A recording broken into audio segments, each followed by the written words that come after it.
Mother Bear stood outside a daycare window. One brave baby approached her, and the result was unforgettable. Let us know where you're watching from.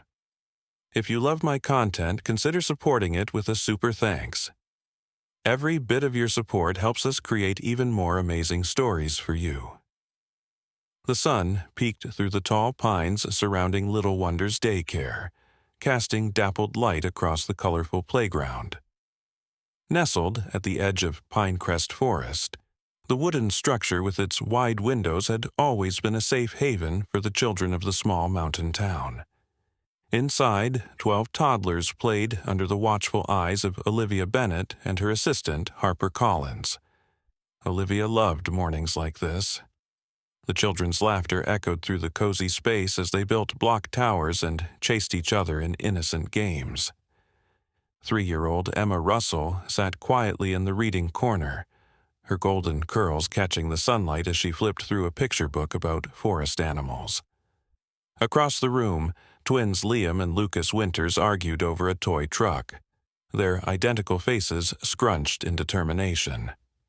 "Gentle hands, boys," Olivia reminded them, her voice calm but firm. She tucked a strand of her auburn hair behind her ear and glanced at the clock. Almost snack time. Harper had just started arranging apple slices and crackers on small plastic plates when she froze, her eyes widening as she stared past Olivia's shoulder toward the large back window. The color drained from her face.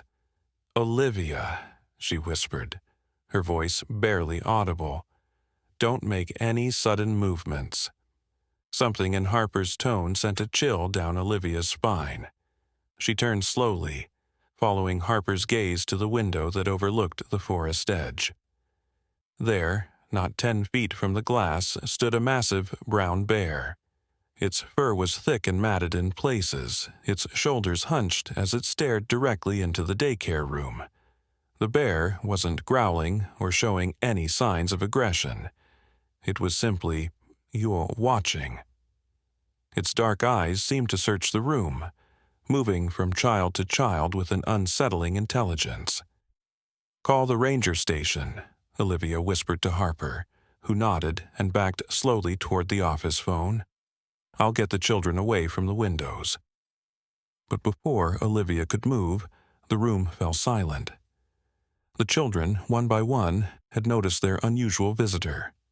Little faces turned toward the window, eyes wide with wonder rather than fear. "Bear," whispered Emma, pointing her tiny finger at the window, "like in my book." Olivia's heart pounded in her chest. They needed to move the children to the front room, away from the bear. But any sudden movement might startle the animal. She needed to be careful, methodical. "Children," she said softly, "let's play a quiet game in the front room, like little mice." Most of the children responded to her gentle instruction, gathering around her as she tried to herd them away. But 18-month-old Noah Chen, the youngest in their care, had just learned to walk confidently the week before. While the others clustered around Olivia, Noah wobbled toward the window, drawn by curiosity rather than fear. "Noah, sweetie, come back," Olivia called, trying to keep her voice steady despite the panic rising in her throat. But Noah continued his determined journey toward the window, his chubby legs carrying him closer to the glass and the wild creature that stood just beyond it. The bear's gaze shifted, focusing entirely on the approaching toddler. Its massive head tilted slightly and it took a single step closer to the window. Olivia's blood ran cold. She calculated the distance between herself and Noah, wondering if she could reach him before he got to the window. But any sudden movement might trigger the bear's predatory instincts. Noah reached the window and placed his tiny palm against the glass. His innocent face showed no fear, only fascination. And then, to Olivia's astonishment, the bear did something unexpected. It lowered its massive head until its nose was level with Noah's hand on the other side of the glass.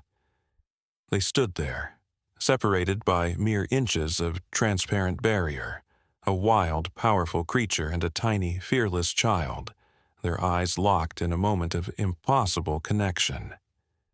Time seemed to stretch and still in the daycare room. Olivia held her breath, torn between rushing to snatch Noah away and witnessing the extraordinary moment unfolding before her. Harper had the phone pressed to her ear, whispering urgently to the ranger station, but her eyes never left the scene at the window. The bear's breath fogged the glass as it studied Noah with what almost looked like recognition. Its eyes, deep and brown, held no aggression, only a profound sadness that seemed too human for a wild animal. Noah giggled, delighted by the fog spreading on the glass, and pressed his other hand against the window. "Bah," he said, one of his few words. "Bah." "That's right, Noah," Olivia said softly, inching closer to him. "That's a bear, but we need to give the bear some space now." The other children watched in hushed fascination, their earlier play forgotten. Emma clutched her animal book to her chest, her eyes wide with wonder. "The bear looks sad," she whispered. Olivia was just a few feet from Noah now. She could see the bear more clearly. Its fur was indeed matted, and there was a thin scar across its snout.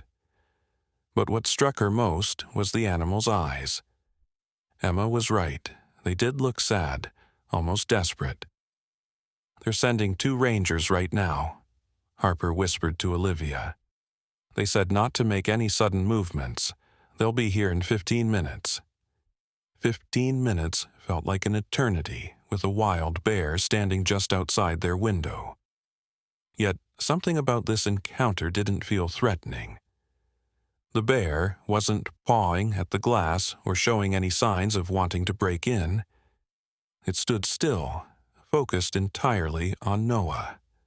Noah sat down on the floor now, still facing the bear. He reached for a nearby toy, a small stuffed bear that belonged to the daycare's collection, and held it up to the window. "Bah," he said again, more insistently this time. The bear's eyes flickered to the toy, then back to Noah.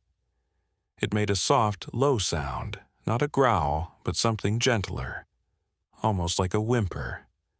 That's when Olivia noticed something she had missed before. The bear's posture wasn't just sad, it was anxious. Its gaze kept shifting briefly to the forest behind it, then back to the daycare, as if it were looking for something, or someone. "Harper," Olivia whispered, not taking her eyes off the scene. "Ask the rangers if there have been any reports of bear cubs in the area." As Harper turned to make the call, a sudden shout from outside broke the spell. Oliver Jackson, the daycare's groundskeeper, had rounded the corner of the building with his rake in hand. He froze when he spotted the bear, then raised his arms and shouted again, trying to scare it away. The bear's demeanor changed instantly. It reared up on its hind legs, towering over 7 feet tall, and let out a defensive roar that rattled the windows. Noah fell backward, startled by the noise, and began to cry. Olivia lunged forward, scooped Noah into her arms, and backed away from the window. The other children began crying too, frightened by the bear's roar and Noah's tears. It's okay," Olivia soothed, bouncing Noah gently while gesturing for Harper to gather the other children. Outside, Oliver had retreated, but the damage was done. The bear dropped back to all fours, but instead of running away, it began to pace anxiously in front of the window, occasionally pausing to look inside, then glancing back at the forest with increasing distress. "Rangers say there was a report yesterday," Harper said, rejoining Olivia with the cluster of children huddled around her. "A hiker thought they heard a cub crying near Blackberry Trail, but they couldn't find anything when they searched." Olivia looked back at the bear, seeing its behavior in a new light. "It's a mother," she said softly. "She's looking for her cub." As if in confirmation, the bear stopped pacing and let out a mournful sound that broke Olivia's heart. It was the cry of a mother searching for her child. Noah squirmed in Olivia's arms, reaching toward the window again. "Bah," he said through his tears. "Bah, sad." "Yes, sweetheart," Olivia whispered. "The mama bear is very sad." Outside, the sound of a vehicle approaching broke through the tension. The rangers had arrived, but as Olivia watched the distressed mother bear, she couldn't help but wonder, what had happened to her cub? And why had she come to the daycare of all places? The answer would prove more extraordinary than anyone could have imagined. Ranger Daniel Carver approached carefully, his experienced eyes assessing the situation through binoculars from the safety of his truck. Beside him, his partner Ranger Maya Rodriguez spoke quietly into the radio, updating dispatch on what they were seeing. Female black bear, approximately 4 to 5 years old. No visible injuries, but showing signs of distress. Currently pacing in front of the daycare building. Inside, Olivia had managed to move most of the children to the front room, far from the windows where they would be safe if the situation escalated. But Noah continued to cry, reaching for the window, seemingly distressed by the bear's separation from him. "Shh, it's okay," Olivia whispered, rocking him gently. Harper was reading a story to the other children, trying to distract them with animated voices and silly sounds. Only Emma remained unusually quiet, still clutching her animal book and occasionally peeking around the corner toward the back window. "Olivia," she called softly, "the mama bear is looking for her baby. It's in my book." Emma held up the page showing a mother bear with her cub. Her baby is lost. The simple wisdom of children sometimes cuts straight to the heart of matters. Olivia nodded. "I think you're right, Emma. The rangers are here now. They'll help the mama bear find her baby." Outside, Ranger Daniel spoke into his own radio. "Any updates on that cub sighting from yesterday?" The radio crackled. "Tracking team found prints this morning along Blackberry Trail. Small ones, definitely a cub. They're still searching the area." Daniel exchanged a glance with Maya. "This could be the mother. Her behavior is consistent with the search pattern, not aggression." Inside, Olivia's phone buzzed with a message from the rangers, asking her to provide information about the bear's behavior.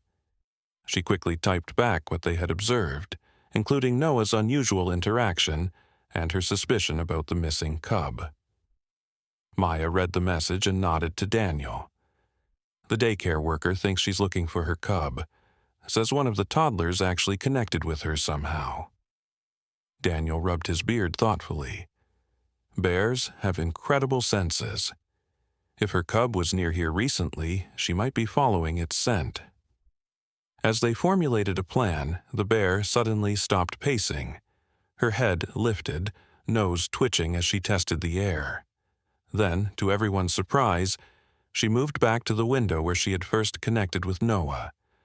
She rose slightly on her hind legs, front paws pressing against the glass, and let out another of those heartbreaking calls. The sound traveled through the walls, reaching Noah in the front room. Before Olivia could react, he squirmed from her arms with surprising strength and determination. His little legs carried him quickly back toward the window, a man on a mission. "Noah!" Olivia called, rushing after him. But Noah had already reached the window again. The bear lowered herself to all fours, her eyes finding the toddler. Noah placed his hand on the glass again, and to Olivia's amazement the bear mirrored the gesture, placing her massive paw against the window opposite his tiny hand.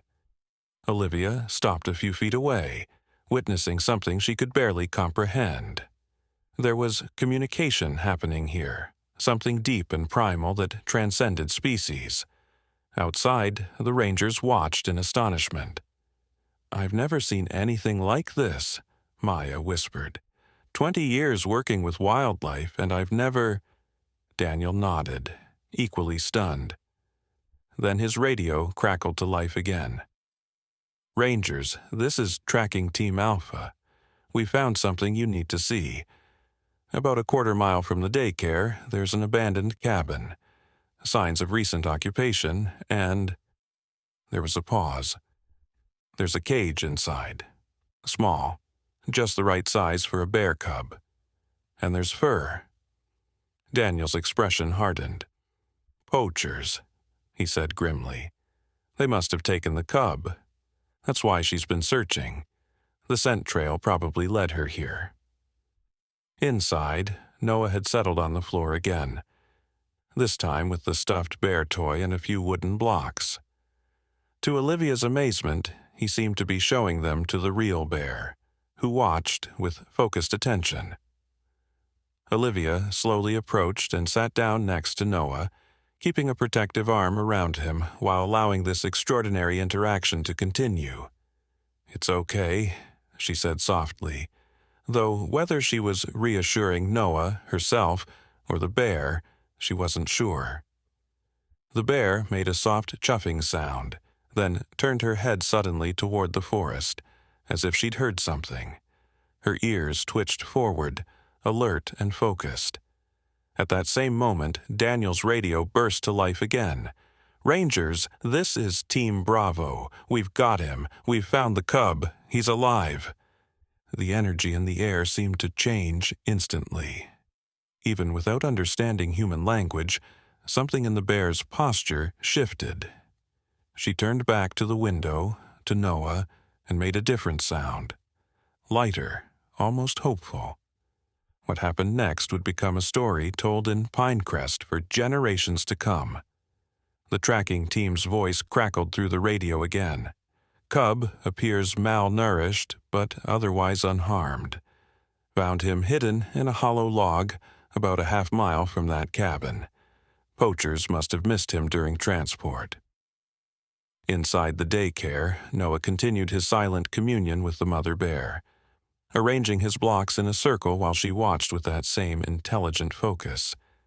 Olivia remained beside him, her initial fear gradually giving way to wonder. "How is this happening?" Harper whispered, crouching beside Olivia. "It's like they understand each other." "I don't know," Olivia admitted. "But I think she came here for a reason." Outside, Rangers Daniel and Maya were coordinating with the tracking teams. The plan was taking shape. They would bring the cub to a safe distance from the daycare, then attempt to reunite mother and baby under controlled conditions. "We need to keep the bear here until they arrive with the cub," Daniel said, "but we can't risk agitating her." Maya nodded toward the window. "I don't think she's going anywhere. Look at her. She's completely focused on that child." Inside, Noah had grown tired of his blocks. He toddled over to the toy bin and rummaged through it, eventually pulling out a small, plush toy that resembled a bear cub. He brought it back to the window and pressed it against the glass. The mother bear's reaction was immediate and heart-wrenching. She made a soft moaning sound and gently touched her nose to the glass where the toy cub was. Noah smiled and made baby-talking sounds to the toy, then looked up at the real bear as if to say, "See? Baby." Olivia felt tears stinging her eyes. "She thinks he's trying to tell her about her cub," she whispered to Harper. "Somehow he understands what she needs." Outside, a new vehicle approached, a wildlife transport unit carrying the rescued cub. Daniel flagged them down before they got too close. "Keep your distance," he instructed. "We need to be careful with this. The mother is still at the daycare window." Inside, the bear's attention suddenly shifted. Her head turned sharply toward the forest, ears perked forward. She could sense something, perhaps catching the scent of her cub on the wind or hearing a sound too faint for human ears. Noah noticed the change immediately. He placed a small hand on the window and said, "Go?" His face showed concern, as if he understood that their time together was coming to an end. The bear turned back to Noah. For a long moment they looked at each other, a wild creature and a human child, communicating in a language more ancient than words. Then the bear did something that left everyone watching in awe. She raised her right paw and gently placed it on the window, directly over Noah's hand. She held it there for several seconds, then slowly backed away from the glass, her eyes never leaving the child. "She's saying goodbye," Emma whispered from where she had been quietly watching. Olivia realized that Emma was right. This wasn't a random encounter. It was a deliberate connection. And now it was ending. The bear gave one last look at Noah, then turned and began walking purposefully toward the forest, toward where her cub waited. Daniel radioed the tracking team. "She's on the move, heading your way. Be ready." Inside, Noah watched the bear disappear into the trees. His little face scrunched up as if he might cry, but instead he hugged the toy cub to his chest and smiled. "Bah, happy," he declared. Olivia picked him up and held him close. "Yes, sweetheart.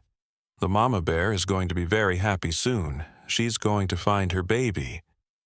As the drama at the daycare window came to its end, another, even more remarkable chapter was about to unfold in the forest beyond, a reunion that would touch the hearts of everyone fortunate enough to witness it. The forest seemed to hold its breath as the mother bear moved with purpose through the underbrush. Rangers Daniel and Maya followed at a safe distance, communicating in hushed voices with the tracking team that waited with the cub. "She's moving directly toward your position," Daniel said into his radio. "It's like she knows exactly where you are." "Copy that," came the reply. "We've secured the cub in the transport cage but positioned it where she can see and reach him. Standing by." Back at the daycare, Olivia had brought Noah to the front room with the other children. The immediate danger had passed, but the experience had left everyone, adults and children alike, in a state of quiet awe. The regular routine of the day seemed impossible to return to after what they had witnessed. "Ranger Maya says they're going to try to record the reunion," Harper told Olivia, looking at her phone. "They've never seen anything like this before. A bear seeking out humans, communicating with a child. They think it could be important for their research on bear behavior." Olivia nodded, watching Noah as he played contentedly with the toy cub. There was something special about that bear. The way she looked at Noah, it wasn't just animal instinct. There was intelligence there and something else. "Love," Emma said simply, looking up from her animal book. "The mama bear loves her baby, just like my mommy loves me." In the forest, the mother bear had picked up speed, following an invisible trail that led straight to her cub. The rangers had positioned themselves in the trees, cameras ready to document what might be a groundbreaking wildlife encounter. When the mother bear finally emerged into the small clearing where the tracking team waited, her entire body language changed. She caught sight of the cage containing her cub and froze, as if afraid to believe what she was seeing. The cub, sensing his mother's presence, began to squirm and make soft crying sounds. Slowly, cautiously, the mother approached. The rangers and tracking team remained perfectly still, barely breathing as they watched the reunion unfold. The cub reached his paw through the bars of the transport cage, stretching toward his mother. With infinite gentleness, the mother bear touched her nose to her baby's paw, then looked directly at the rangers, her intelligent eyes seeming to ask a question. "Open the cage," Daniel whispered to the wildlife specialist handling the transport. "Slowly." With careful movements, the specialist reached for the cage door and unlatched it. The moment it swung open, the cub tumbled out, rushing to his mother with such enthusiasm that he tripped over his own paws. The mother gathered him close, sniffing him all over, making soft sounds of reassurance. The rangers watched in reverent silence, documenting the moment but also simply experiencing it as humans privileged to witness something pure and true in a complicated world. Back at the daycare, Olivia's phone pinged with a message from Ranger Maya. It contained a photo of the mother bear and her cub, reunited at last. "They found each other," Olivia announced, showing the picture to the children gathered around her. Noah clapped his hands together, recognizing the bear even in the small photo. "Bah happy," he declared again, his simple assessment more profound than he could know.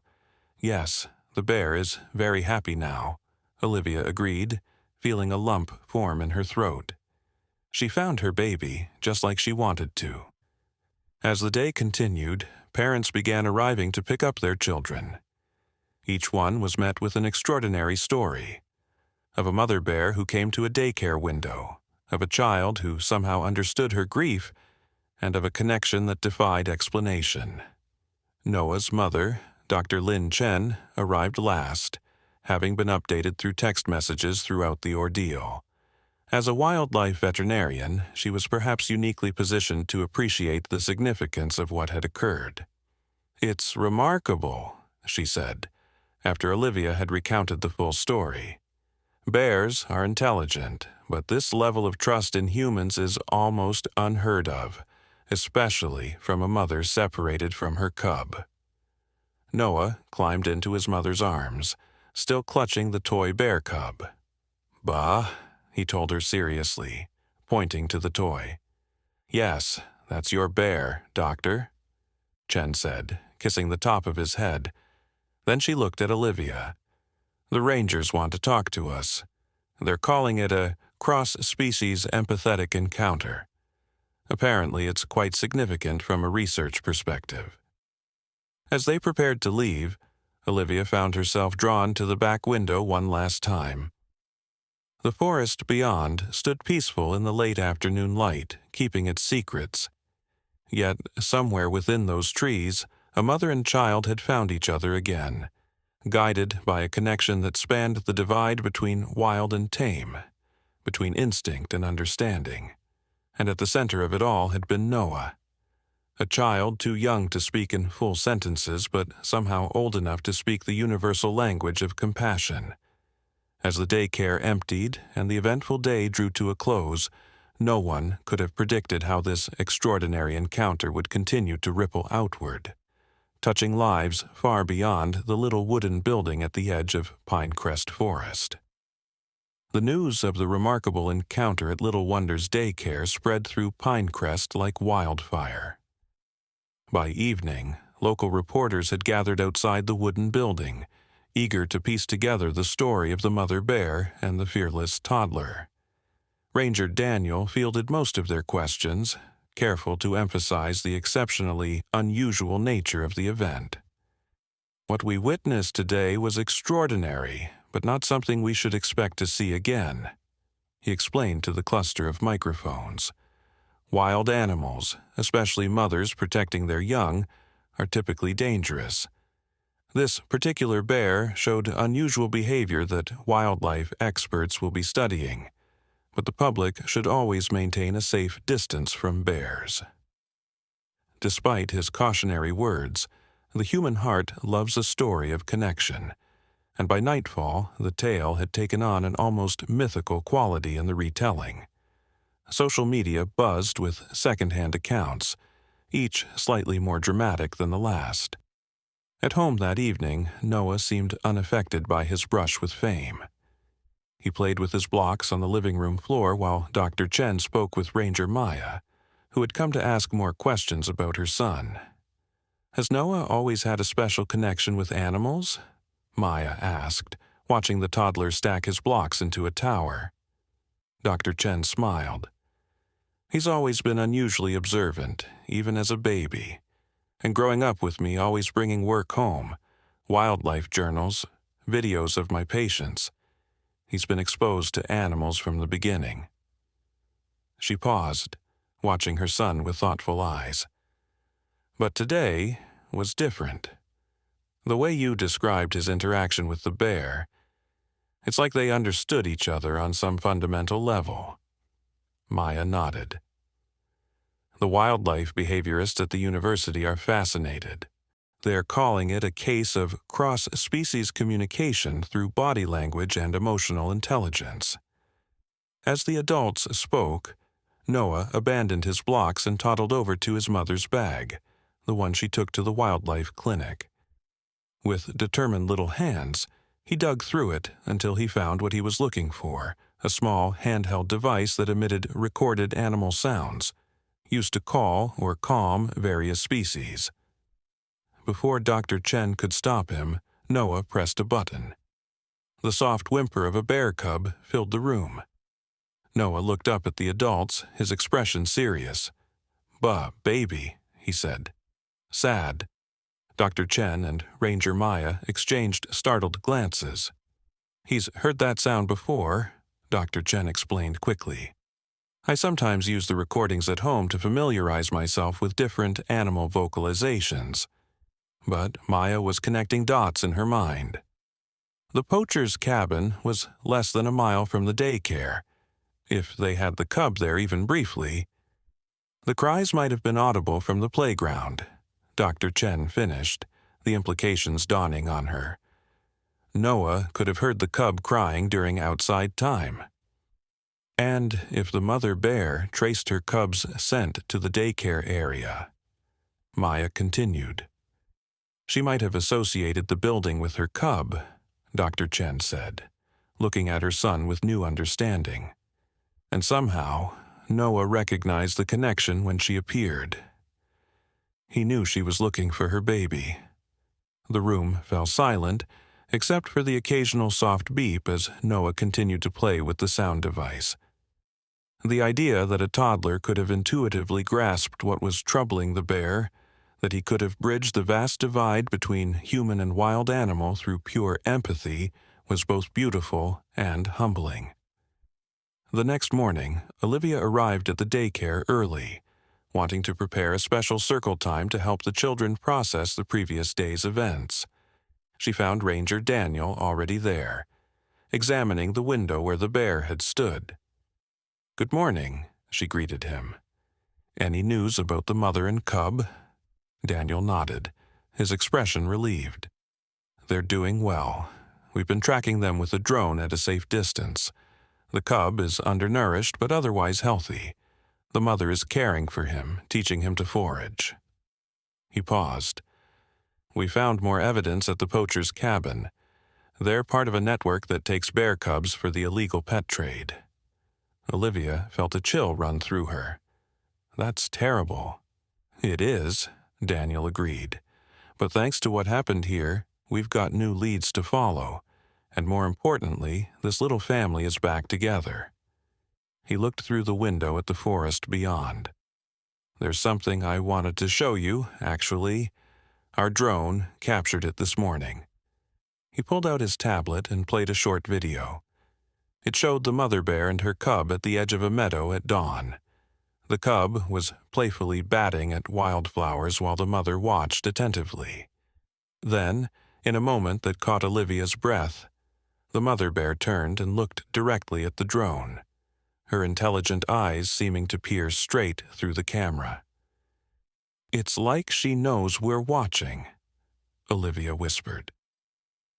"Wildlife experts would say I'm anthropomorphizing," Daniel said with a slight smile. "But yes, that was my thought too." He put the tablet away. "We'll keep an eye on them for a few more days, then let them return fully to the wild. Their story will help our conservation education efforts." As they talked, the first children began to arrive with their parents. Each family had seen the news or heard the story, and the atmosphere was charged with excitement.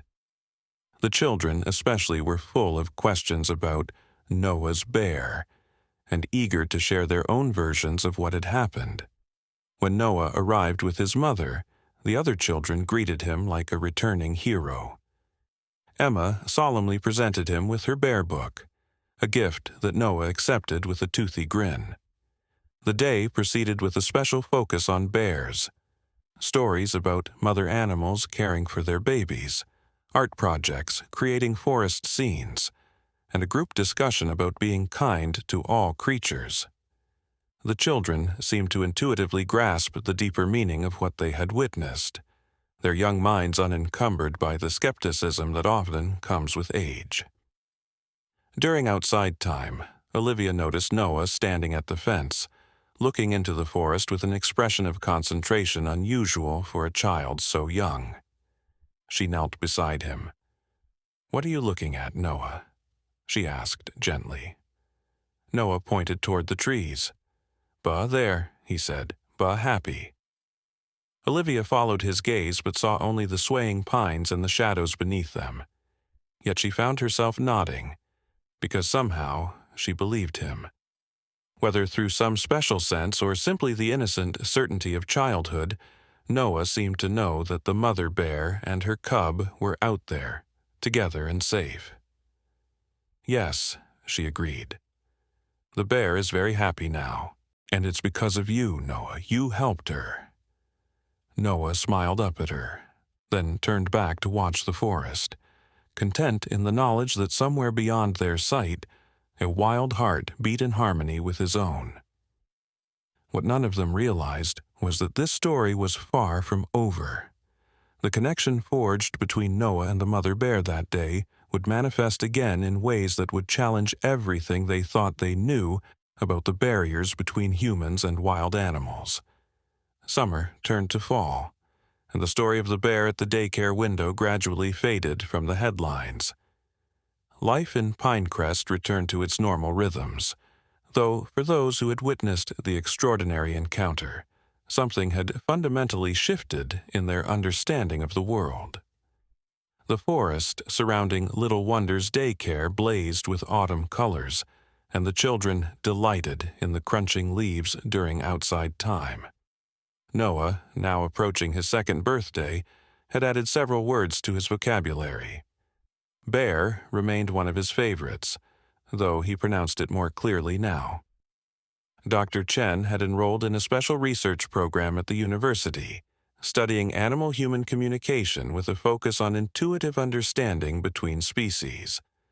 Her experience with Noah and the mother bear had sparked questions she was determined to explore professionally.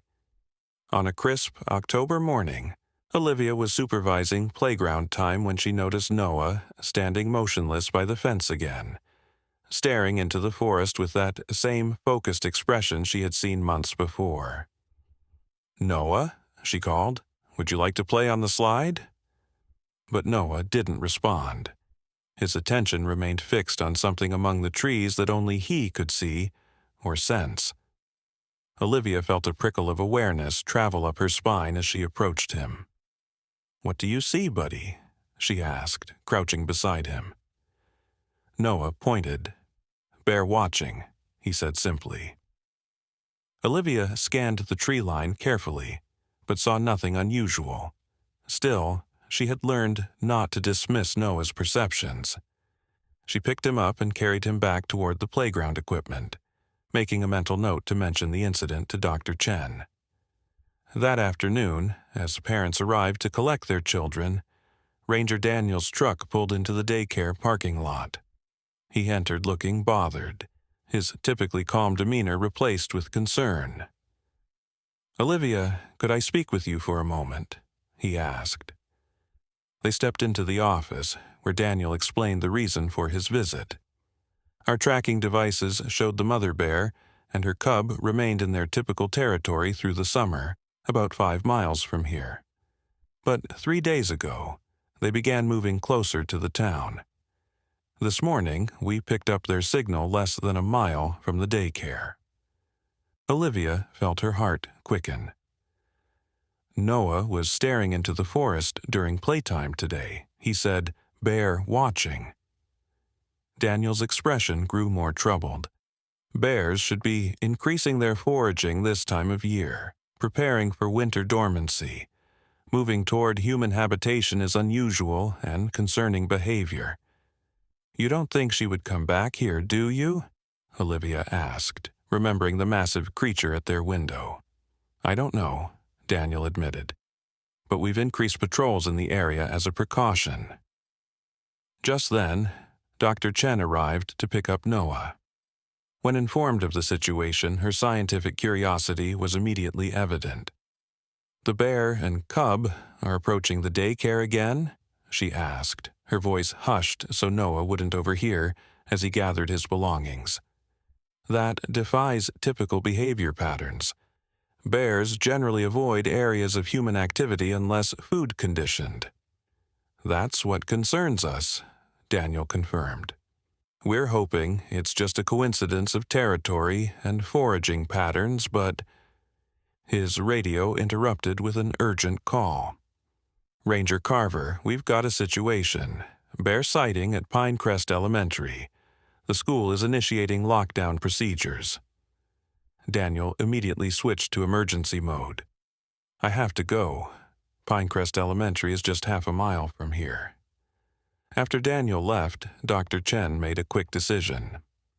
"I'm taking Noah home now, but I'd like to follow up on this.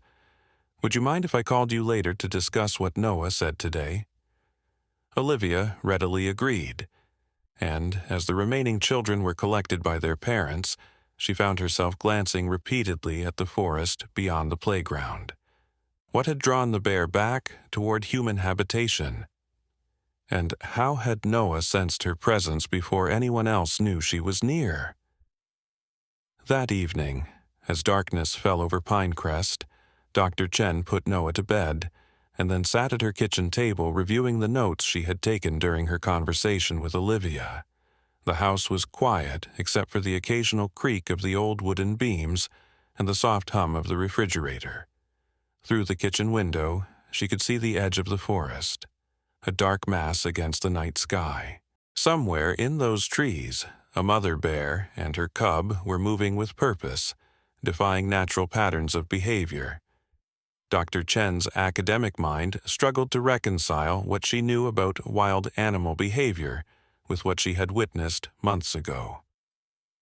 As a wildlife veterinarian, she had spent years studying animal patterns, treating injured wildlife, and educating the public about keeping a respectful distance from wild creatures.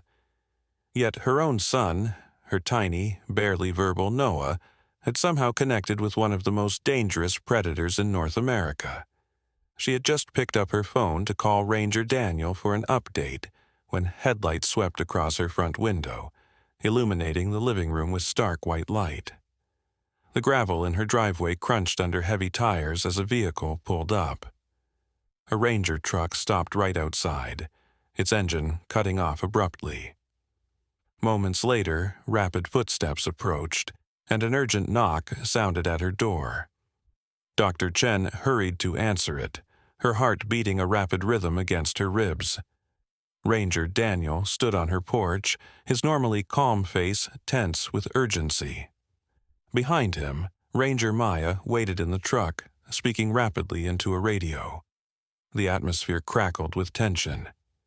"Lynn," Daniel said, using her first name in his haste, "I'm sorry to disturb you so late, but we have a situation developing." Dr. Chen stepped back, inviting him in. "Is it about the bear at the elementary school?" Daniel entered, removing his hat. Yes and no. The bear was spotted near the school, but she didn't approach the building itself. She was moving through the woods behind the playground. He paused, his expression troubled. "Lynn, she's traveling in a straight line, directly toward this area, toward your house." The words hung in the air between them, heavy with implication.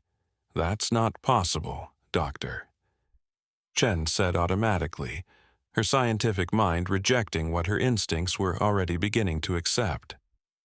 Bears don't seek out specific human dwellings.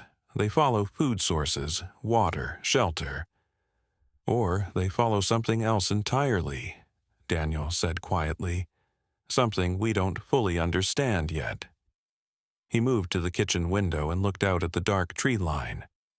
"Your property backs directly onto the forest preserve. You're the most isolated house in this development." He turned back to her, his voice low but urgent. "Lynn, I think she's looking for Noah."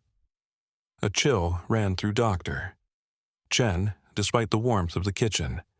That doesn't make any sense, Daniel. Bears don't form attachments to humans. They don't remember individuals. They certainly don't track them over miles. Even as she spoke, memories flashed through her mind. Noah at the window, his small hand pressed against the glass. The bear's intelligent eyes focused solely on her son. Noah saying, "Bear watching," at the daycare fence that very morning. Daniel didn't argue with her. He didn't need to. "We've set up a perimeter about half a mile from here. Maya's coordinating with the wildlife response team. They're bringing tranquilizer equipment, but—" He hesitated. "We're hoping it doesn't come to that. If we can just keep her away from residential areas, guide her back to the deeper forest." A sudden sound from upstairs interrupted him. The creak of a small bed, followed by the patter of tiny feet on the floor. "Noah's awake," Dr. Chen whispered, already moving toward the stairs. But before she could reach them, the house was plunged into darkness. The power had gone out. "Stay here," Daniel said sharply, pulling a flashlight from his belt. The beam cut through the darkness as he moved toward the staircase. But Dr. Chen was already halfway up the stairs, feeling her way in the familiar space. "Noah?" she called softly. "It's okay, sweetheart. Mommy's coming." She reached the top of the stairs and hurried to Noah's room, pushing open the door. The beam of Daniel's flashlight followed her, illuminating the small bedroom with its animal-themed decorations and forest mural on the wall. Noah's bed was empty. "Noah!" Dr. Chen called again, panic edging into her voice as she checked under the bed, in the closet behind the toy chest. Daniel swept the flashlight around the room, then stopped suddenly at the window. The curtains fluttered in the night breeze. The window was open. "Lynn," Daniel said, his voice tight with controlled fear, "when did you open this window?" "I didn't," she whispered, staring at the open window in horror. "It was closed when I put him to bed. I always keep it closed and locked." They rushed to the window together. Daniel shone his flashlight outside, revealing the short drop to the sloping roof of the back porch. From there, it would be an easy climb down one of the porch pillars to the backyard. For an adult, not for a toddler. But there, caught on the window latch, was a small scrap of fabric, the same blue material as Noah's pajamas. "Noah!" Dr. Chen screamed, leaning out the window. "Noah!" Her voice echoed across the dark backyard and into the forest beyond. For a moment, there was only silence. Then, from somewhere in the trees, came a sound that stopped both adults in their tracks. The low, distinctive grunt of a black bear. The world seemed to narrow to a single, terrifying point. Noah was missing. And somewhere in the darkness, a wild bear was moving closer. Daniel was instantly in emergency mode, his radio in hand as he called for backup. "Code red at the Chen residence. Missing child, possible bear encounter. All available units respond." Dr. Chen was already racing down the stairs, grabbing her coat and boots by the door. She snatched a powerful flashlight from the emergency drawer in the kitchen. "Lynn, wait," Daniel called, following her down. "We need to coordinate a proper search. You can't just—" "He's my son," she said, her voice steel. "Every second counts." She burst through the back door onto the porch, sweeping her flashlight across the yard. The beam caught something on the grass. A small stuffed bear toy that Noah carried everywhere. Her heart clenched. "Noah!" she called again, her voice strong despite the fear threatening to overwhelm her. Daniel joined her, his own flashlight cutting through the darkness. "Two sets of tracks," he said, crouching near the edge of the yard where it met the forest. "Small human footprints, and bear." The implication was clear. Noah had somehow left the house and gone into the forest, and the bear had been here. They're leading the same direction, Daniel added, his voice tight, into the trees. In the distance, sirens wailed as emergency vehicles responded to Daniel's call. But Dr. Chen couldn't wait. Every maternal instinct screamed that her baby needed her now. "I'm going after him," she said, already moving toward the tree line. "Lynn, I can't let you—" "Then come with me," she said over her shoulder. "But I'm not waiting." Daniel made a split-second decision. "Stay close to me," he ordered, drawing his service weapon. "And if I tell you to stop or get back, you do it, immediately." Together, they entered the forest, following the twin tracks of tiny sneakers and massive paws. The night closed around them, tree branches blocking what little moonlight filtered through the clouds. Their flashlights created twin beams of visibility in the overwhelming darkness. "Noah," Dr. Chen called periodically, her scientist's mind calculating how far a toddler could realistically travel on his own, while her mother's heart raced with terrifying possibilities.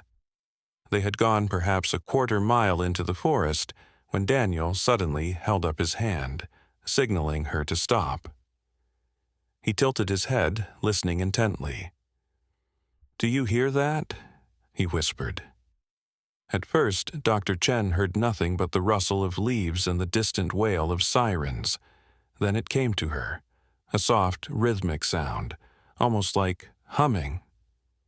"This way," Daniel said, moving cautiously forward, his light sweeping the path ahead. They emerged into a small clearing, and what Dr. Chen saw there would be forever burned into her memory. Noah sat on a fallen log in the center of the clearing, his blue pajamas bright against the dark forest floor. Beside him, massive, wild, and undeniably real, sat the mother bear, her fur glistening in the beam of their flashlights. The bear cub was there too, playfully rolling on the ground near Noah's feet. Noah was humming softly, the same lullaby that Dr. Chen sang to him each night before bed. "Don't move," Daniel breathed, his hand tight on his weapon. "Don't make any sudden sounds." But before either adult could react further, Noah looked up, spotting them at the edge of the clearing. His face broke into a delighted smile. "Mama," he called, waving happily. "Bear friend." The mother bear turned her massive head toward them, her dark eyes reflecting the flashlight beams. She made no aggressive move, simply watching them with that same intelligent gaze that had so stunned Olivia at the daycare months before. Dr. Chen felt frozen in place, terror and wonder battling within her. Her son was sitting next to a wild predator, a creature that could kill him with a single swipe of her powerful paw. Yet Noah showed no fear, and remarkably, the bear showed no aggression. "Noah," Dr. Chen said, fighting to keep her voice steady, "I need you to come to Mommy now." Very slowly. Noah frowned, looking confused. "Bear sad," he said, patting the log beside him. "Bear hurt." That's when Dr. Chen noticed what her panic had initially hidden from her. The mother bear was favoring her right front paw, holding it slightly above the ground. Even in the limited light, she could see dark liquid matting the fur. Blood. Daniel had seen it too. "She's injured," he murmured. "That might explain the unusual behavior. She's seeking—" He trailed off, the scientific explanation failing in the face of what they were witnessing. "She's seeking help," Dr. Chen finished. Her professional assessment kicked in automatically. "From the angle, it looks like she might have stepped in a trap. There's been an increase in illegal trapping in these woods." The bear made a low sound, almost a whimper, and nudged her cub gently. The little one immediately scampered to Noah's side, pressing against his leg. Noah giggled and stroked the cub's fur with the natural gentleness that had always characterized him. "Bear needs doctor," Noah said, looking directly at his mother. "You fix, Mama." The simplicity of a child's understanding cut through the complexity of the situation. Dr. Chen was indeed a doctor who could help an injured animal. And somehow, impossibly, miraculously, this wild creature seemed to have sought out the one human child who had connected with her, who in turn had led her to someone who could help. Daniel's radio crackled, making the bear flinch but not flee. "Ranger Carver, report your position. Wildlife Response Team is on site." He answered quietly, giving their coordinates while keeping his eyes on the tableau before them. "We have visual on the target bears and the child. Situation is stable. Repeat, situation is stable. Stable, but utterly unprecedented." For long moments no one moved. Not the humans watching from the edge of the clearing. Not the bears beside the fallen log. Not Noah with his small hand buried in the cub's fur. Then Dr. Chen made a decision that went against every protocol, every warning she had ever given about wildlife encounters. She slowly lowered her flashlight, handed it to Daniel, and took a step into the clearing. "Lynn," Daniel hissed, "what are you doing?" "My job," she said simply, "and being Noah's mother." She moved forward slowly, keeping her movements deliberate and non-threatening. The mother bear watched her approach, ears forward, alert but not aggressive. "Hello," Dr. Chen said softly, using the same gentle voice she employed with injured animals at the clinic. "I see you're hurt. I might be able to help." She approached until she was just a few feet from Noah and the bears. Her son beamed up at her, completely at ease in this extraordinary situation. "Bear came to window," Noah explained in his limited vocabulary. "Bear remember Noah. Noah help bear." Dr. Chen knelt slowly, bringing herself to eye level with her son and the seated bear. "May I look at your paw?" she asked the bear, knowing the animal couldn't understand her words, but might comprehend her tone and intent. To Daniel's astonishment, and to the shock of the Wildlife Response Team now observing from the forest edge, the mother bear extended her injured paw slightly, as if in response. Dr. Chen's medical training took over. She examined the paw visually first, noting the metal teeth of a spring trap embedded in the flesh. Such traps were illegal in the state, designed to catch smaller animals like foxes or raccoons, but capable of causing serious injury to larger creatures. "I can help," she said softly, "but it will hurt first. I need my medical kit." She turned toward Daniel. "In my garage, there's a large red duffel bag with my emergency veterinary supplies. I need it brought here, along with bolt cutters from the tool bench." Daniel relayed the instructions through his radio, his eyes never leaving the unprecedented scene before him. The trained ranger in him knew this was dangerous, against all protocols for wildlife encounters. The human in him recognized he was witnessing something extraordinary. While they waited for the supplies, Dr. Chen remained kneeling near Noah and the bears, speaking softly, explaining what she would do in simple terms that her son might understand and that might keep the atmosphere calm. The mother bear remained still, her intelligent eyes fixed on Dr. Chen's face. "She knows you're helping," Noah said confidently, stroking the cub who had climbed partially into his lap. "I hope so, Doctor," Chen replied. She had treated countless wild animals in her career, but always after they had been sedated. What she was attempting now went against every safety procedure. Yet something told her that conventional approaches wouldn't work here. This was a unique situation that demanded trust on both sides. Minutes later, a ranger approached cautiously with the red medical bag and bolt cutters. Dr. Chen instructed him to place them on the ground and back away, which he did, his expression a mixture of fear and awe. "I'm going to help you now, Doctor," Chen told the bear as she retrieved her supplies.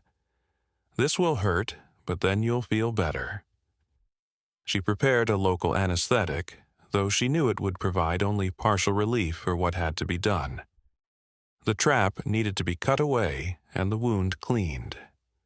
Normally, such a procedure would require full sedation of the animal. With infinite care, she injected the anesthetic around the wound. The bear flinched but remained still, as if understanding the necessity of momentary pain. "Brave bear," Noah said seriously, mimicking words Dr. Chen often said to him when he needed medical attention. When the anesthetic had taken effect, Dr. Chen used the bolt cutters to carefully sever the metal teeth of the trap. Each cut made a sharp sound in the quiet clearing, but the bear only watched, her breathing coming in short, pained pants.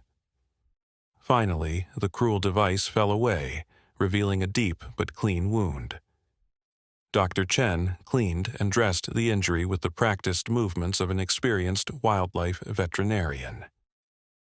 Throughout the procedure, Noah continued to speak softly to both bears, his childish voice somehow maintaining the calm in what should have been an impossible situation.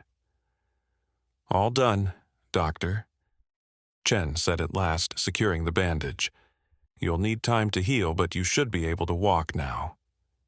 As if understanding her words, the mother bear slowly pulled her paw back, testing it gingerly on the forest floor. She rose to her full height, a massive, powerful creature that could easily kill any human in the clearing. Noah stood too, completely unafraid as the bear towered over him. What happened next would be debated by wildlife experts for years to come. The mother bear lowered her head until she was at eye level with Noah.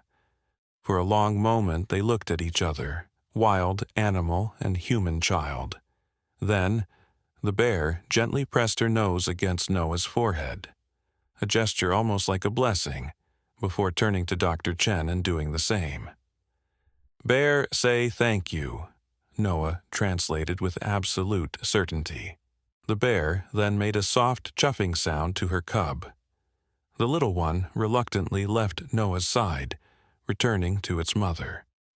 With one last look at the humans in the clearing, the bears moved slowly toward the deeper forest, disappearing into the darkness like shadows returning to their source. For a moment, no one spoke. The only sound was the soft rustle of leaves as a gentle breeze moved through the clearing.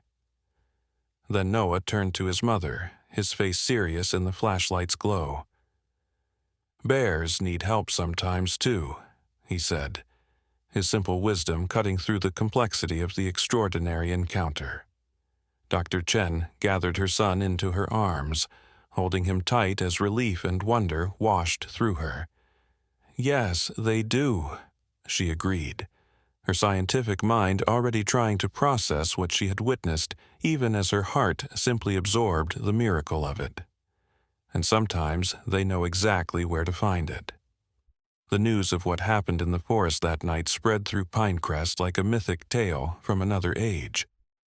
Videos taken by the wildlife response team, kept at a respectful distance but still capturing the incredible scene, went viral within hours.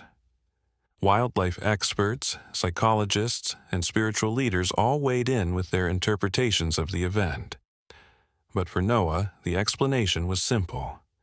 As he told Olivia when he returned to daycare, bears are people too. They just talk different. And perhaps in his innocent wisdom, he had touched upon a truth that all the experts missed. That the boundaries between species, between wild and tame, between instinct and understanding, were more permeable than anyone had imagined. As for the mother bear and her cub, they returned to the deeper wilderness, healing and thriving as the seasons turned. But sometimes, on quiet mornings, hikers on the forest trails would report seeing them at the edge of the tree line near the town, watching with intelligent eyes as if checking on their human friends. And on those days, Noah would always look up from his play, smile his knowing smile, and say, "Bear says hello."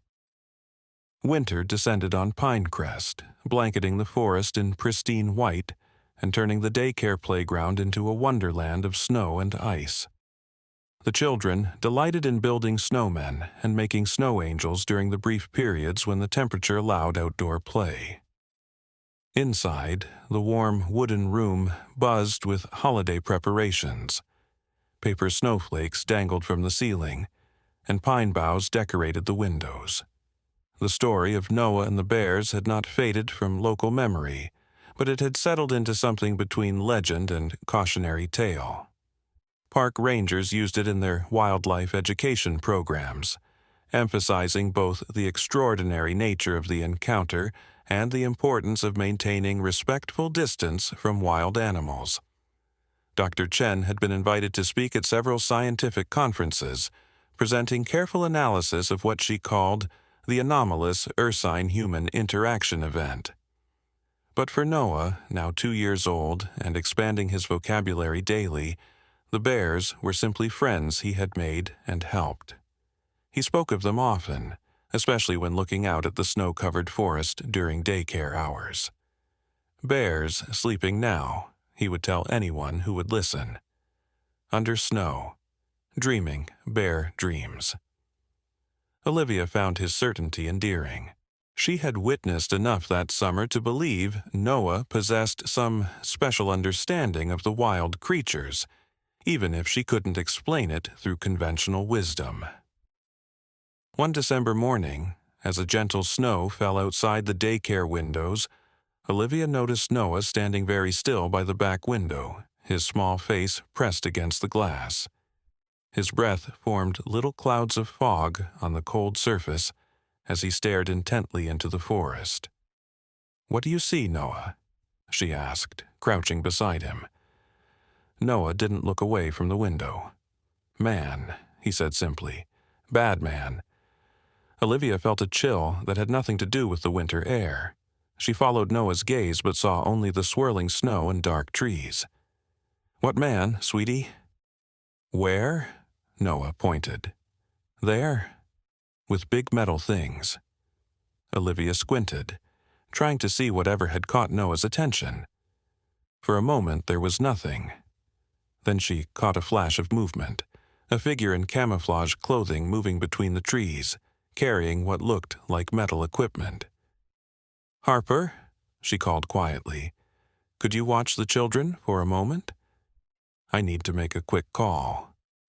Minutes later, Ranger Daniel was on the line, listening intently as Olivia described what she and Noah had seen. "We've had reports of new illegal trapping activity in that area," he said, his voice tight with concern. "I'll send someone to check it out right away. Keep the children indoors until we give the all clear." Olivia agreed and hung up, turning back to find Noah still at the window, his expression troubled. "It's okay, sweetie," she assured him. "Ranger Daniel is going to check on the forest. Why don't we read a story with the other children?" But Noah shook his head stubbornly. "Need to watch," he insisted. "Bears sleeping. Can't hear bad man coming." The simple statement sent another chill through Olivia. Noah seemed genuinely concerned for the hibernating bears, as if he understood the threat the mysterious figure posed. She stayed beside him, one hand on his small shoulder, as they both kept vigil at the window. 20 minutes later, 2 ranger vehicles pulled up outside the daycare. Ranger Maya approached the building while Daniel and another ranger headed toward the forest, following the footprints that were already being filled by fresh snow. Maya entered, stamping snow from her boots. "Any further sightings?" she asked Olivia quietly. "No, but Noah's been very insistent about watching. He seems worried about the bears." Maya crouched down to Noah's level. "Hey there, Noah. Can you tell me what you saw in the forest?" Noah turned his serious gaze to her. Man with metal circles, putting them on ground, hiding them with leaves. His vocabulary had improved dramatically in recent months, but the simplicity of his description made it all the more chilling. "Traps," Maya said grimly. "He's describing someone setting traps." She pulled out her radio. "Daniel, The child confirms suspected trapping activity. The subject was concealing devices, likely spring traps. Daniel's voice crackled through the radio. Copy that. We've found fresh tracks in disturbed areas. Proceeding with caution. Maya turned back to Noah. Thank you for being such a good forest guardian, Noah. Rangers Daniel and Jackson are checking the forest now to make sure all the animals stay safe. Noah nodded solemnly, but his eyes drifted back to the window. Bad man wants the bears, he said quietly. Wants the baby bear. The statement was so specific that both women exchanged concerned glances. Why do you think that, Noah? Maya asked gently. Heard him, Noah replied, when I was playing. Heard him talking on the black thing. He mimed holding something to his ear. A phone, Olivia suggested. Noah nodded. Said, found the famous bears. Said, cub worth lots of money. Maya's expression hardened as she radioed this new information to Daniel. Poachers targeting high-profile wildlife wasn't uncommon, but the idea that someone would specifically hunt the mother bear and cub that had captured national attention was particularly disturbing. While the rangers searched the forest, Olivia tried to distract Noah with activities, but he remained unusually subdued. During snack time, he barely touched his apple slices, his gaze continually drifting to the window. Bears okay? He asked Olivia repeatedly. The rangers are making sure they're safe, she assured him, though her own concern was growing as the hours passed with no update. Finally, shortly before afternoon pickup time, the rangers returned. Daniel and Jackson looked grim as they stamped snow from their boots in the daycare entryway. Maya joined them for a brief, hushed conversation before all three approached Olivia. We found and disabled 7 illegal traps, Daniel reported quietly. Nasty ones, modified to take down larger animals, and we found evidence of recent activity near a known bear den. Olivia glanced at Noah, who was finally playing with blocks nearby, though still with less enthusiasm than usual. Do you think it's the same den where— Yes, Maya confirmed. The mother bear and cub we've been monitoring. The poacher knew exactly what he was looking for. Did you catch him? Olivia asked. Daniel shook his head. Tracks led to the park boundary where we found tire marks. He was gone by the time we arrived. His expression darkened. But we'll increase patrols in the area. The conservation department is sending additional officers. What none of them realized was that Noah had abandoned his blocks and was now standing just behind them, listening intently. His small voice startled them all. Bad man coming back, he stated with absolute certainty. Tonight, when it's dark. The adults exchanged concerned glances. Why do you think that, Noah? Maya asked, crouching to his level. He said so, Noah replied simply.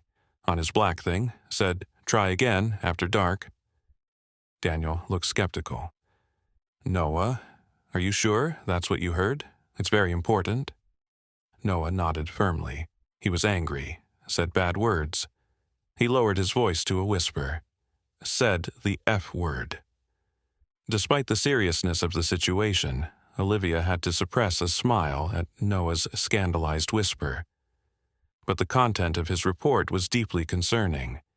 If he had indeed overheard the poacher planning to return that night, the hibernating bears were in serious danger. We'll set up surveillance, Daniel decided. If he comes back, we'll be waiting. As parents began arriving to collect their children, Dr. Chen was informed of the situation. Her face grew tight with concern as she listened to what Noah had reported. He's been unusually tuned into the forest and wildlife since the summer incident, she explained quietly to the rangers. If he says he heard something, I believe him. That evening, as snow continued to fall over Pinecrest, a team of rangers and conservation officers positioned themselves strategically throughout the forest near the bear den. The temperature dropped steadily as darkness fell, the cold seeping through even their thermal gear as they waited in silence, watching and listening. At the Chen house, Noah was unusually restless at bedtime, repeatedly getting out of bed to look out his window toward the dark forest.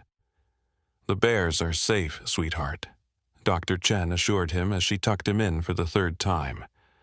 "The rangers are watching over them." Noah looked at her with eyes too serious for his young face. "Bears waking up," he said.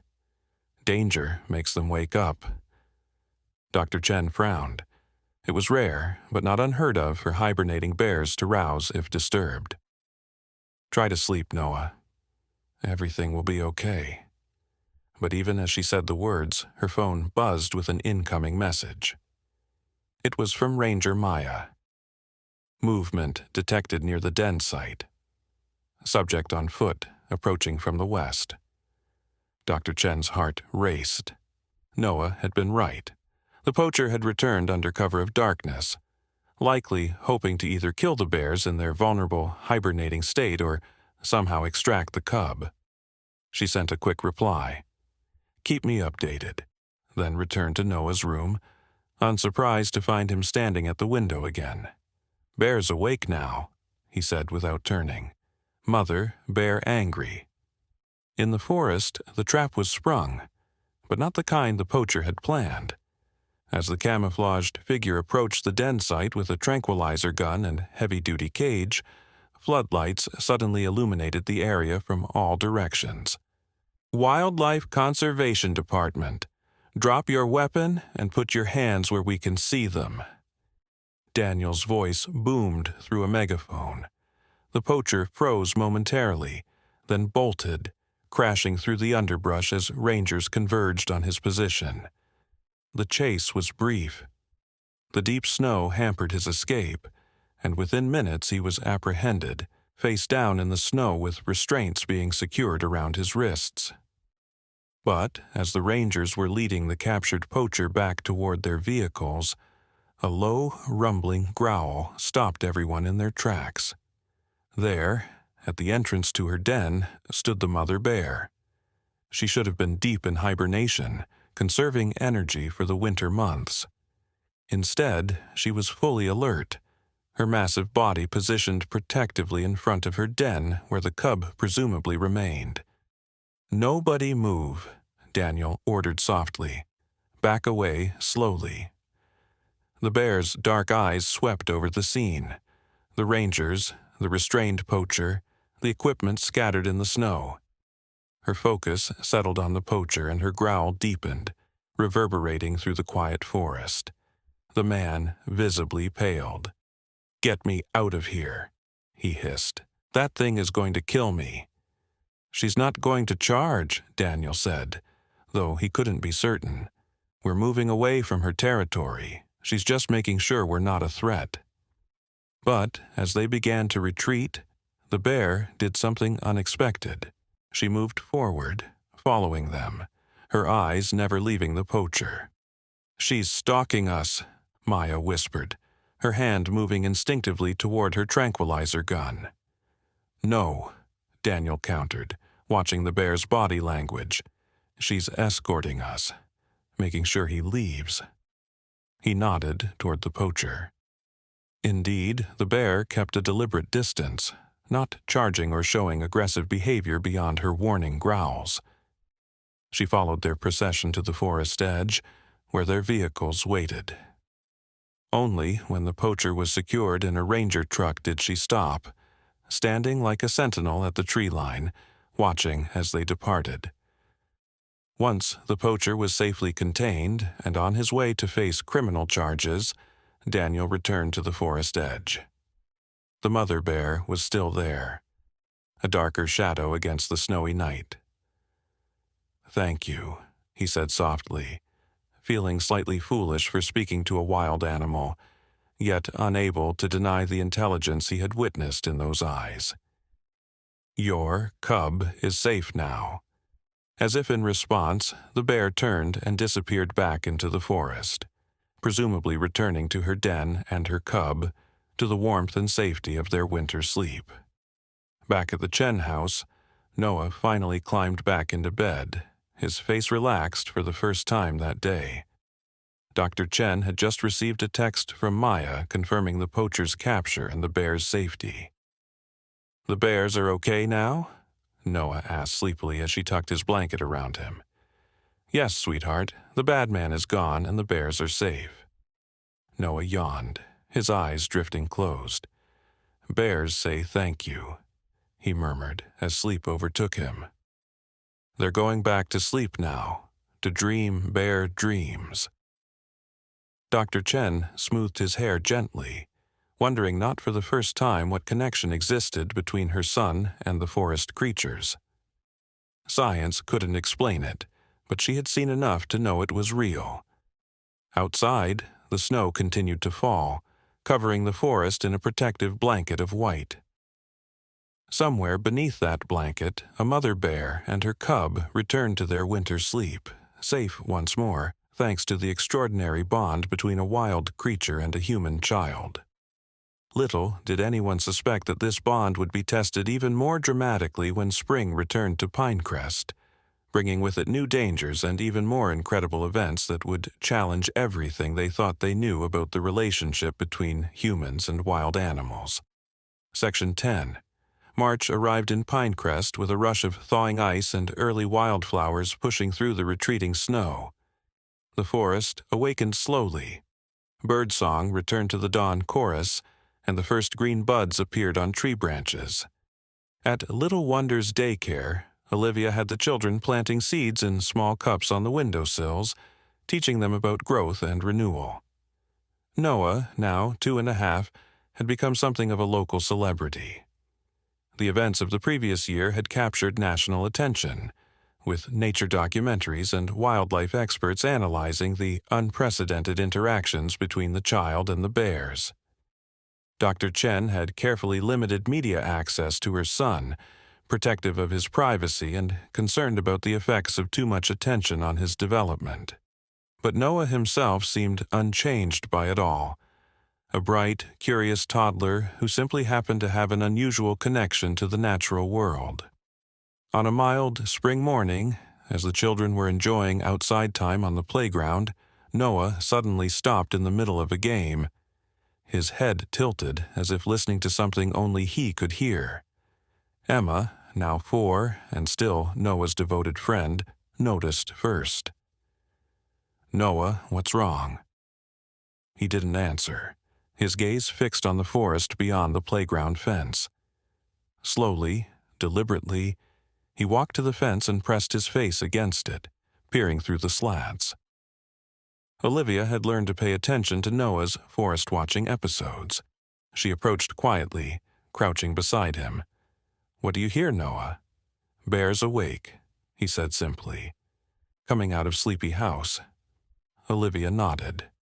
It was indeed the time of year when bears would be emerging from hibernation. Ranger Daniel had informed the daycare staff that they should be especially vigilant during outside activities, as hungry bears might roam closer to human settlements in search of easy food sources. "Yes, the bears are waking up from their long winter sleep," she agreed. "But they'll stay in their part of the forest, and we'll stay in ours." Noah shook his head, his expression troubled. "Bears coming here," he said with that same certainty that had proven so reliable before. "Not for food, for help." Olivia's skin prickled with goosebumps. "What kind of help, Noah?"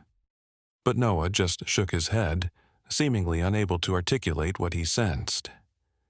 He remained at the fence for the rest of outside time, watching the forest with intense concentration. When Dr. Chen arrived to pick him up that afternoon, Olivia shared Noah's prediction. "Rather than dismissing it, Doctor." Chen nodded thoughtfully. The mother bear and cub would have just emerged from hibernation. They'll be hungry, possibly vulnerable. She looked toward the forest line. "I'll alert Daniel just in case." That night, a spring storm rolled through Pinecrest, bringing heavy rain and winds that bent the pine trees almost to breaking point. Thunder crashed overhead, and lightning illuminated the forest in brief, stark flashes.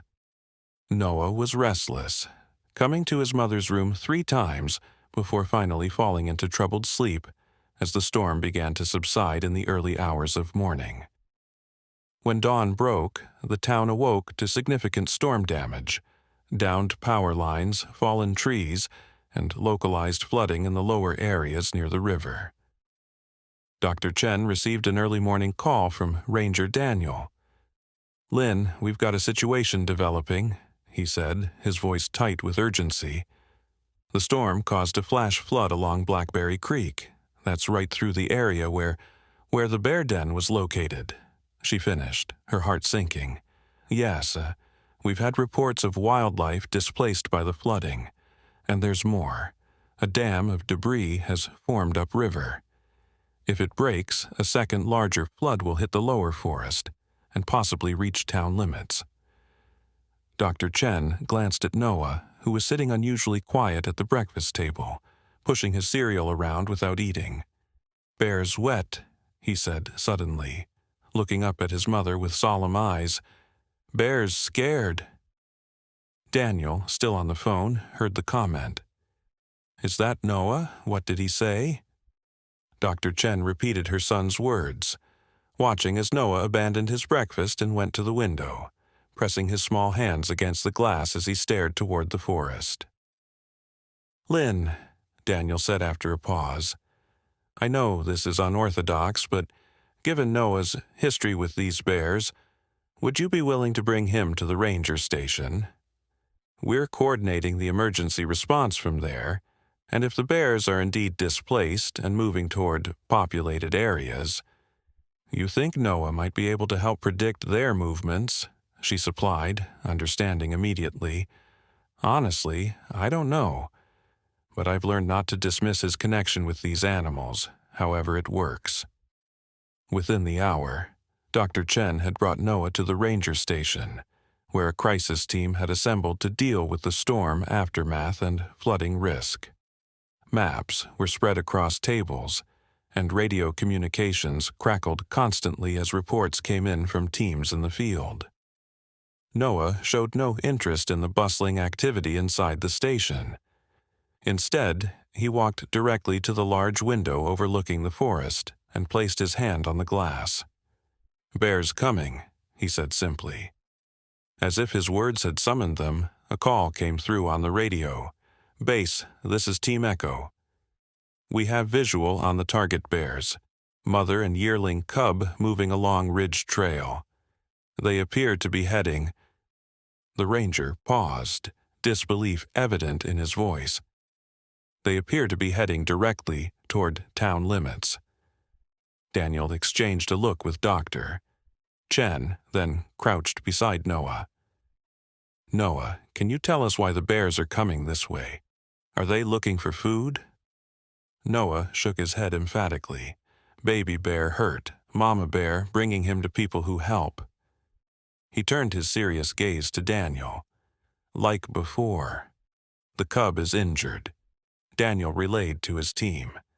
"That could explain the unusual movement pattern. Prepare the Wildlife Medical Response Unit." Dr. Chen knelt beside her son. "Noah, how do you know the cub is hurt?" "Bears told me," he replied with the straightforward logic of a child, as if the answer were obvious. "In my dreams. During the big storm." Before anyone could question him further, another call came through, more urgent this time. "Base, debris dam is showing signs of imminent failure. Repeat, debris dam failure imminent. Flood warning for all lower forest areas and eastern town sector." The eastern sector included Little Wonder's Daycare. Olivia's voice came through moments later, calm but concerned. "Ranger Station, this is Little Wonder's Daycare. We've received the evacuation order, but we have 12 children on site, and only 2 staff members. Our designated evacuation route along East Pond Road is already flooded." "We're sending help," Daniel assured her. "Stay inside, second floor if possible. Emergency teams are en route."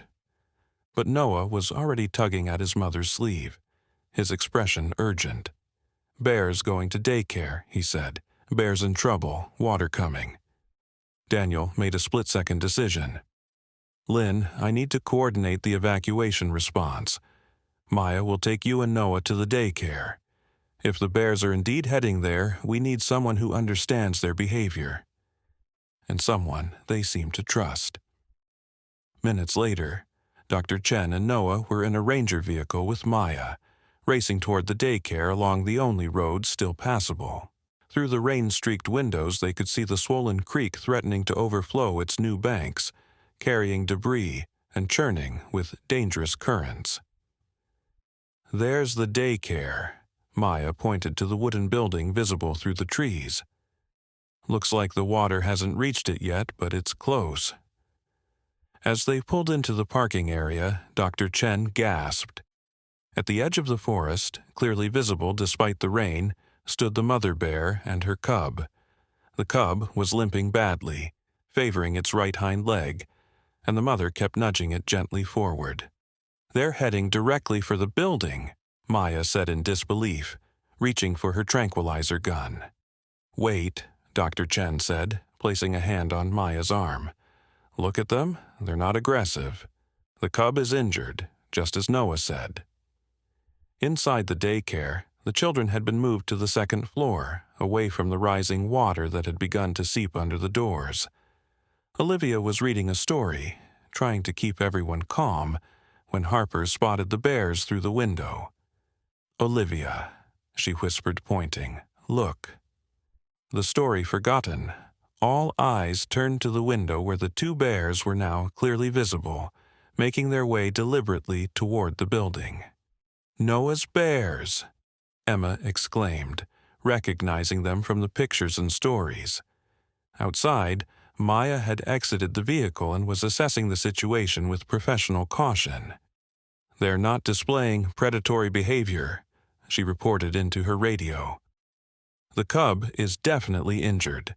They've approached the building but stopped about 20 feet from the entrance." In the back seat of the ranger vehicle, Noah was straining against his seatbelt. "Need to help bears," he insisted. "Need to go now." Dr. Chen faced an impossible choice: keep her son safely in the vehicle, or trust the inexplicable connection that had proven real so many times before. As a scientist, everything in her rejected the idea of allowing a child near a wild predator. As Noah's mother, who had witnessed the extraordinary bond firsthand, she found herself unbuckling his seatbelt. "Stay right beside me," she instructed firmly. "If I say run, you run, understand?" Noah nodded solemnly, and together they exited the vehicle, standing in the rain as Maya positioned herself protectively nearby, tranquilizer gun ready but not raised. The mother bear saw them immediately. Her head lifted, nostrils flaring as she caught their scent. The cub whimpered, clearly in pain from its injured leg. "Hello again, Doctor," Chen said softly, her voice barely audible above the rain. "I see your little one is hurt." Noah stepped forward, stopped only by his mother's firm hand on his shoulder. "Bears remember," he said confidently. "Bears know we help." As if in response, the mother bear made a soft, chuffing sound, then gently nudged her cub forward. The little one hobbled a few steps closer, then sat heavily in the muddy ground, unable to go further. Dr. Chen assessed the situation rapidly. The cub appeared to have a broken or severely sprained leg, serious but treatable. Under normal circumstances, wildlife officials would tranquilize both bears for safe treatment. But these were not normal circumstances, and time was running out. Already she could hear the distant roar of water. The debris dam would break at any moment. "Noah, stay with Maya," she instructed, taking her emergency medical kit from the vehicle. "I'm going to help the cub like before." But as she approached the bears, the situation suddenly changed. A tremendous crash echoed through the forest. followed by a roar that had nothing to do with the bears. The debris dam had failed. A wall of water was now racing toward them, carrying trees and debris in its powerful flow. "Get inside," Maya shouted, pointing toward the daycare. "Now!" Dr. Chen scooped up Noah and ran for the building, Maya close behind. As they reached the door, Dr. Chen turned back. The bears were still there, the cub unable to flee, the mother unwilling to abandon it. Making a decision that defied all wildlife protocols but felt utterly right, she called out, "Come! Follow us." To Maya's astonishment, and to the wide-eyed wonder of the children watching from the second-floor windows, the mother bear seemed to understand. She pushed her cub to its feet, supporting it as they limped rapidly toward the building. Inside, Olivia had ushered all the children to the far end of the second floor, following emergency procedures for wildlife encounters. But Noah broke away from his mother and ran to the top of the stairs, watching as the front door burst open. Dr. Chen and Maya entered first, immediately securing the door behind them, only to have it shudder as something large pushed against it from outside. "It's the bears," Maya said, disbelief coloring her voice. "They're trying to get in." Noah called down the stairs, his voice suddenly commanding despite his young age. "Let bears in." Water coming. The adults exchanged desperate looks as the sound of rushing water grew louder. The flood was seconds away. "Buildings on stilts," Olivia said quickly. "First floor might flood, but second floor should be safe." Dr. Chen made the call. "Let them in. Get upstairs immediately." Maya unlatched the door and leapt back. The door swung open, and the mother bear entered, half dragging her injured cub. They had barely cleared the threshold when the flood hit, water surging around the building's foundation with terrifying force. The bears scrambled up the first few stairs, away from the rapidly rising water. The adults retreated to the second floor, unsure what would happen next in this unprecedented situation. What followed would be remembered in Pinecrest for generations to come. As water filled the first floor of the daycare, humans and bears found themselves sharing the second floor space, separated by an invisible line of mutual caution, yet bound by the common need for safety. The mother bear settled her cub in a corner farthest from the children, protectively curled around her offspring. The children, after initial excitement and fear, watched in hushed fascination from their own corner, Olivia and Harper keeping them in a tight group. Dr. Chen, drawing on her wildlife veterinary experience, spoke in soothing tones as she slowly approached the bears. "I need to check his leg," she explained to the mother bear, maintaining eye contact. "I'll be gentle." To the amazement of everyone watching, the mother bear shifted slightly, exposing her cub's injured leg. It was a gesture of trust so profound that Dr. Chen felt tears mixing with the rainwater on her face. Noah sat cross-legged on the floor halfway between the human group and the bears, a small ambassador between worlds. "Bears say thank you," he translated solemnly. "Water took their home." Over the next few hours, as the flood raged around the building, Dr. Chen was able to stabilize the cub's leg, a clean break that would heal well with proper care. The children gradually relaxed, some even drifting to sleep despite the extraordinary circumstances. The mother bear remained alert but calm, her intelligent eyes tracking every movement, yet showing no aggression. When rescue teams finally arrived in boats to evacuate the daycare, they were met with an astonishing tableau. Children and wild bears coexisting peacefully in the same space, with a small boy seeming to bridge the gap between them. Wildlife specialists were called in, and with gentle care, the bears were safely transported to a rehabilitation facility where the cub could heal properly before both were released back into the wild in a new, safer territory. The story of the flood day, as it came to be known in Pinecrest, spread far beyond the small mountain town.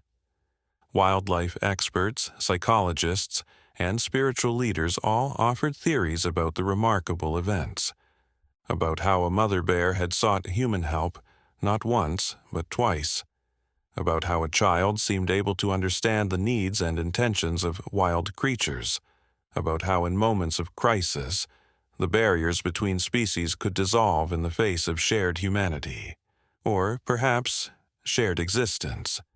For Noah, the explanation remained simple.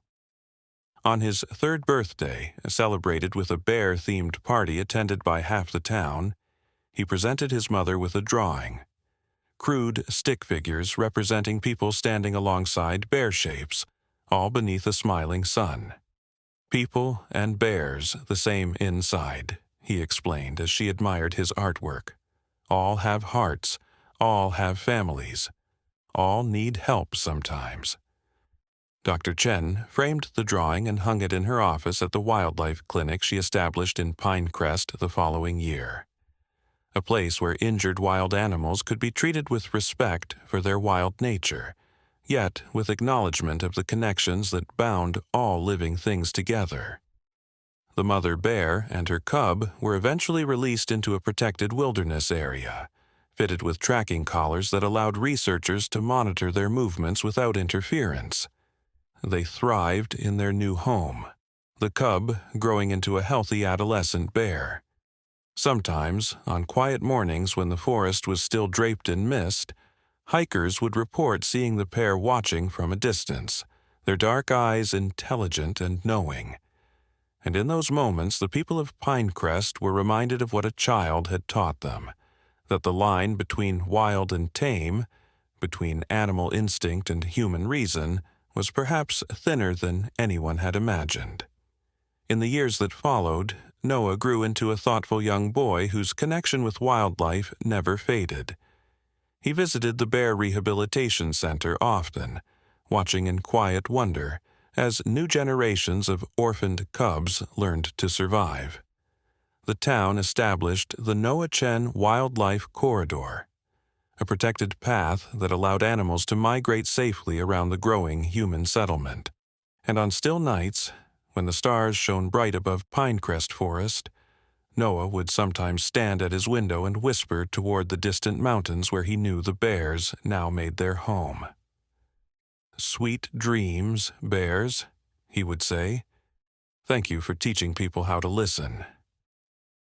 Somewhere in the darkness, as if in answer, the wind would rustle through the pines, carrying the ancient wisdom of the forest. A reminder that in a world of barriers and boundaries, true connection remains the most powerful force of all.